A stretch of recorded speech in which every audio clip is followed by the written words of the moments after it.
Hey guys, this is Dexter from OT, I'm Jay. and we're back with the off-topic movie review. Spoiler alert. Yeah, because this time we're reviewing Iron Man 3, or as I like to call it, Tony Stark 1. Or 3. 3.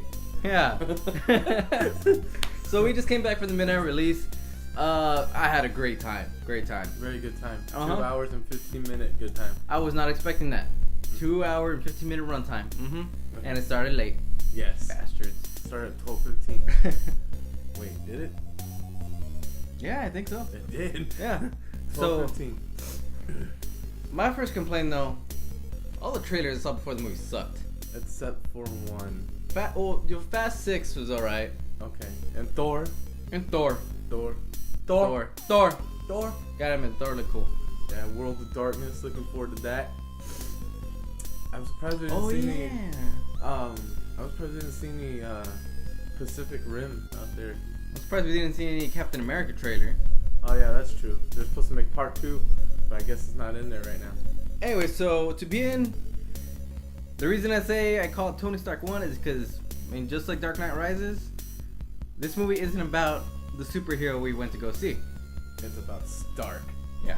Stark. Huge part of the runtime is about Stark. Mm-hmm. Not necessarily a bad thing. I fucking love Dark Knight Rises. yeah, Dark Knight Rises is awesome. We're literally staring at a poster of it right now. The other guys from OT and a couple of their friends joined us, but they knocked out. So they sent a text message of what they thought. Read those real quick, and then we'll let you know what we thought. Okay, so check it out. We have Topher, who is in actual San Antonio right now and got to watch it in IMAX. The It's a- Palladium. How? What is it? Palladium. Cool. Okay, cool. I gotta find it. Fuck. Is that Ashley Tisdale as the background?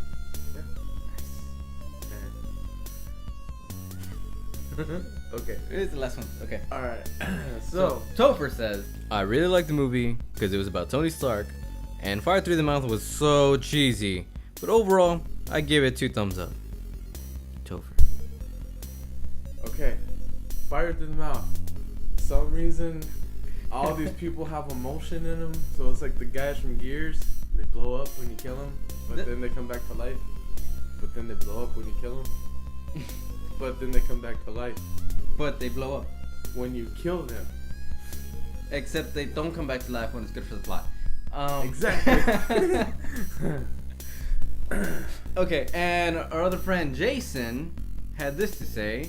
He said, I thought the movie was good. I liked how it showed only Stark's point of view after the Avengers and his post-traumatic stress. Surely it'll lead up to something much bigger, just like Iron Man 2, Captain America, Thor, and the Incredible Hulk did. I liked the different twist they had in the movie, but also didn't like the fact that the Mandarin wasn't that crazy dude he normally was in the comic/animated show. All in all, the movie was pretty cool. And we're gonna have a pizza party. So yeah, he liked it, but he hated it. yeah, so with me in the beginning, I really loved how it kept showing us Tony Stark after Avengers. I thought that was just awesome. It was great that he was the war hero without going to war. Like, he had the flashbacks and shit. He was going crazy. Oh, by the way, if we didn't say it before or you didn't catch it, this is Spoiler full of alert. spoilers. Yes. So yeah, he's going through post-traumatic stresses. Post-traumatic Stress. PTSD. That shit. Link below if you don't know what the fuck it means. He's gonna be crying in his sleep and almost kill his wife because his suit is now connected to his consciousness. Which is awesome. Some shit. Which is awesome. Because if I had that, I would totally fool every girl I went out with that suit. I would have the suit. The suit would taken look off. very different though. I love you, man. Oh.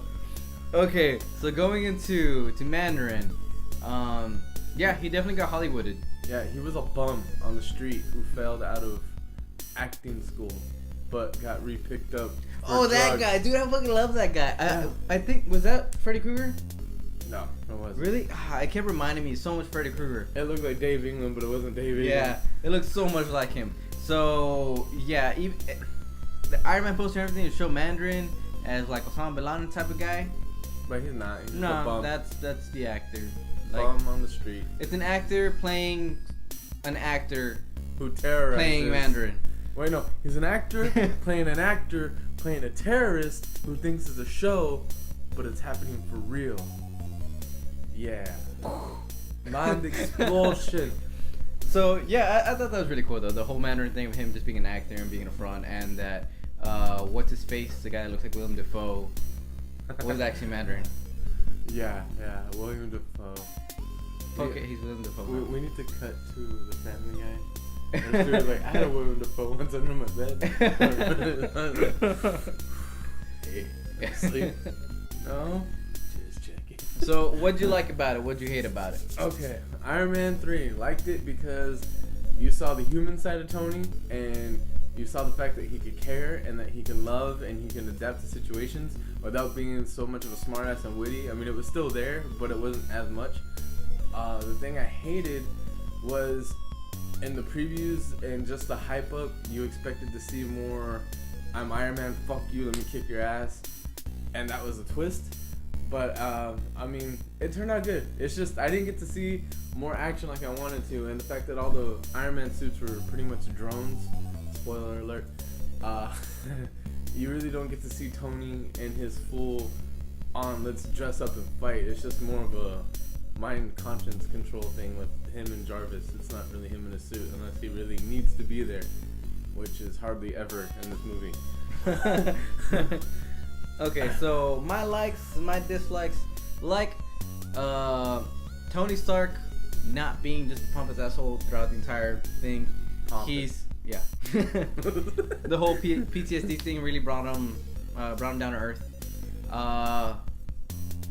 Actually, I mean, there's a decent amount of slapstick of just cheesy jokes here and there, but I enjoyed it. Yeah. Well, I think everybody had One-liners. jokes. Yeah. Everybody had one-liners Yeah, everywhere. Don Cheadle, who's Iron Patriot, Coach Tony Stark, even Pepper, she had a couple one-liners. The main villain had one-liners. The actor playing the actor who was playing Mandarin, who wasn't really Mandarin, had one-liners. I mean, the whole movie was pretty much one big joke if you look at it. There was a lot of jokes in serious moments, but I kind of liked it. Yeah. It was good because it's like if you go to watch a Deadpool movie and Deadpool was dead serious, it wouldn't be a good movie. It had to have the jokes everywhere. It doesn't matter who someone's getting decapitated or shit's going on. You just need to hear jokes, and that's the same thing with Tony Stark. I mean, it's not as dark and demented, but I mean, yeah, it needed to be funny, which it was. The only thing that really, what was it? The other thing that really blew my mind though was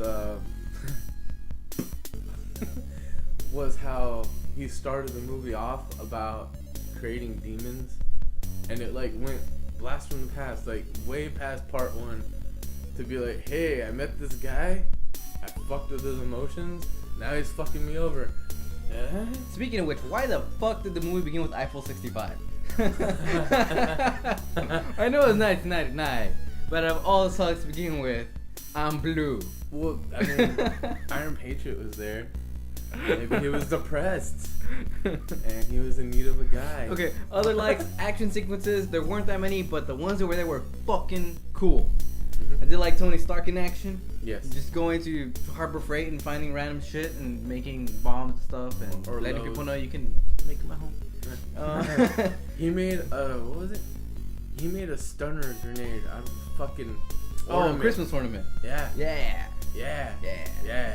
And the gloves is just like Yeah. he's supposed to knock out. Wait, he doesn't. There you go. Yeah, there you go. And at the end, I really, really, really thought it was so fucking badass when all the suits just came in. Yeah, he had the whole army. Yeah. Army. He had 40-some suits. Yeah, the main suit in this one is Mark 42. Besides the Iron Patriot, who is the War Machine, but just got a new paint job, and they called him Iron Patriot. New paint job, and they called him Iron Patriot.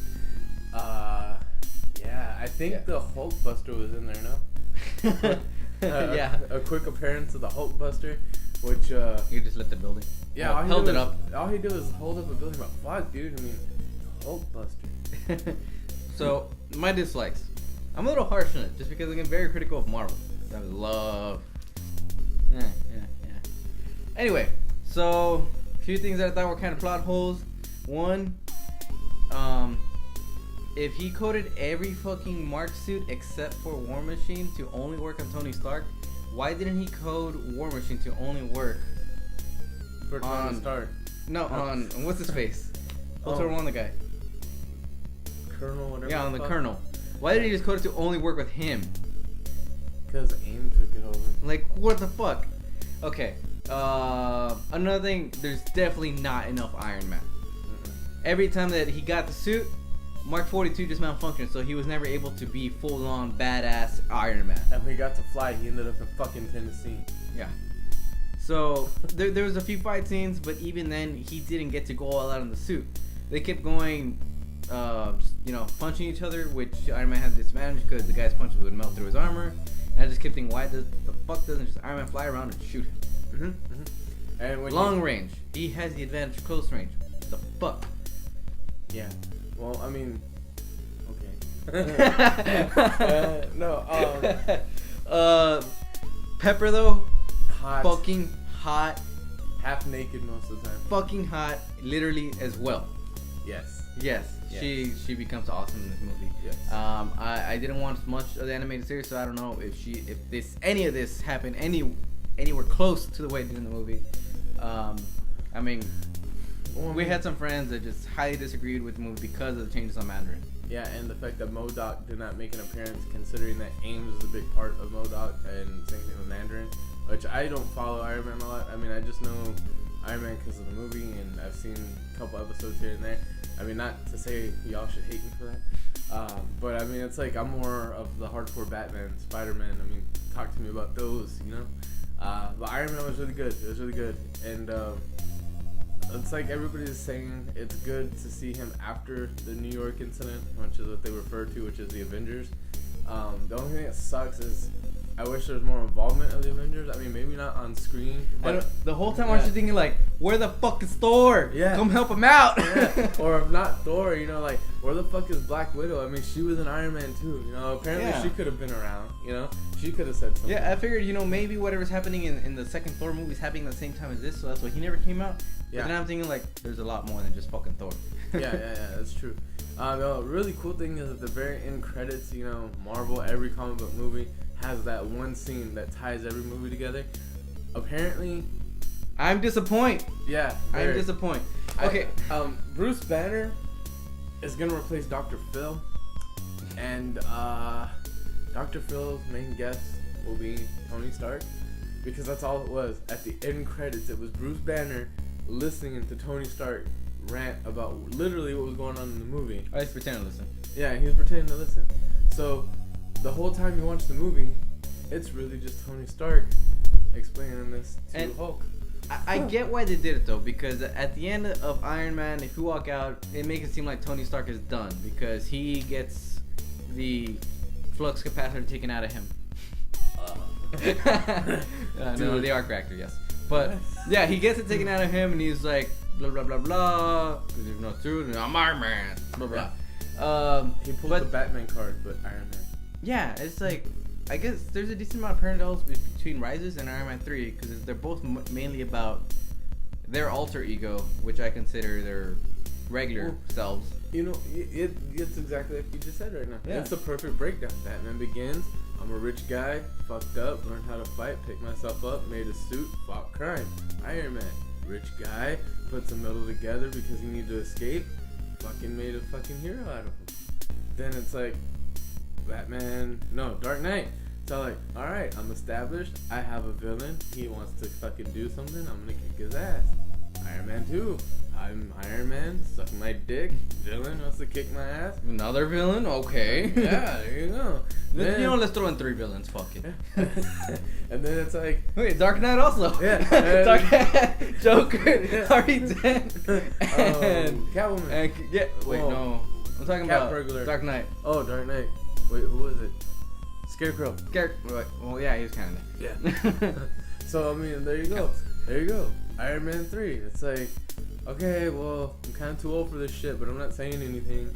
And I'm just going to try to survive everything I've been through. And I'm just going to try to better myself without being myself. And that's exactly what Yeah, happened. both in Rises and 3, it starts off with them still dealing with what happened in part 2. Rachel dying, and the Avengers shit. Yeah, so what you're going through is you know, Rachel, and you're going through. I can't believe I survived a wormhole. Yeah, it's weird. Yeah. Anyway, but so yeah, the movie ends off with him just getting rid of the arc reactor and just his everything's gone. I mean, he has to start over. He destroys all of his suits, every single last one of them. So the reason I think the point of the after credit scene is establishing, well, exactly what it said. Tony, did it say Tony Stark will return? Tony Stark will return. Yeah. Kind of like James Bond, James Bond. And they showed Bruce Banner. So that's Avengers 2. I think the reason they showed Bruce Banner is because we have an announcement for Captain America 2. And we have an announcement for Thor 2. We haven't heard shit about Hulk. Yeah. So I think it's either just saying like he's still around, as in we might make a movie, or we're not gonna make a movie, but yeah, he's still around. Yeah, and also, I mean, I don't know. To me, I always think weird about stuff. Like I always go beyond the box. So, if Iron Man is not Iron Man because the suits are gone and he doesn't have his arc reactor, which obviously can still be powered because War Machine and the Colonel, whatever. I'm thinking in Avengers 2 when it comes out, there's gonna be a lot of talk about different Marvel characters that can't be shown because of rights and whatnot. But for sure, there's gonna be probably more Tony Stark being an advisor and a helper more than he's gonna be a hero. Because I don't really see him putting on the suit or at least trying to do that anytime soon. But so what do you rate the movie? What do you give it? I don't know. The kid was pretty cool too. I like the whole interaction between Robert Downey Jr. and the kid. Yep. That kind of foreshadows that him and Pepper are gonna start a family. Yep. Because dads leave.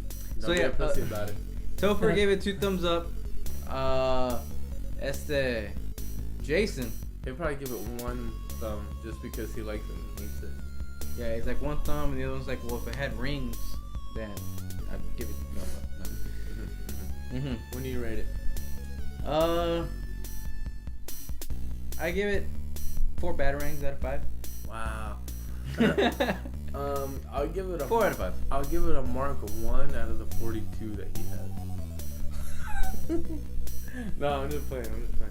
I'll probably say out of a solid 10, I would give this a 6.5. Cause it was better than half of the movie, but there was other parts that just sucked. So yeah, but a 6.5. Yeah, I give it a 4 out of 5. 1, I mean, the action was still good. The changes, for me, they were minimal because I'm not that attached to Iron Man. And the pacing was great. 2-hour, 15-minute movie did not feel 2 hours. At any time did it feel like it was getting stretched out way too long. Pacing was great. Well, you know what? Yeah. I mean, Iron Man, I didn't really follow it. So, I mean, to me, I'm taking it just for the movie as what it is. It's a good movie. But there's things that I wish I would have done more of, which I said, more of the actual suit fighting, more of him innovating himself to be better instead of like, I can't do this anymore because I'm freaking out. Yeah, that's what took away the last batarang for me. Yeah. One more batarang if there was just more Iron Man in there. Because, I mean, he's a cocky bastard. You expect him to not give a fuck and just go through it. But he was traumatized. He really was going through shit. So, it's cool because you saw that human side, but it's kind of like, dude, you're Tony Stark, get over it, Like, for real. Like, you're telling a kid to get over his dad leaving him, and you're still like, normal. Yeah. Pretty much the key line in that one scene was all like, so who's home? And the kid's like, oh, my mom's at the diner at work. Your dad? I don't know what he said where his dad went, but he was like, apparently he likes it over there because he hasn't been back for 6 months. And then Tony Stark's like, yep, dads leave. Don't be a pussy about it. Yeah. That's literally what he said. Yeah. So, still great movie. Go watch it. Unless you're a purist, then it's gonna piss you off. Yeah. Most likely. Yeah. And I mean, not to mention, Disney owns Marvel Studios and Paramount. And it's still pretty good for kids because there's a lot of slapstick in there, and of course it's if like they PG-13. understand it. If they understand it. It's kind of adult slapstick. Yeah, there's a bit of that. I got you first. I stabbed you first. Okay, guys. Well, that's it for right now. We're gonna do plenty more of these of other movies to come. Main thing I'm looking forward to this year is Ender's Game.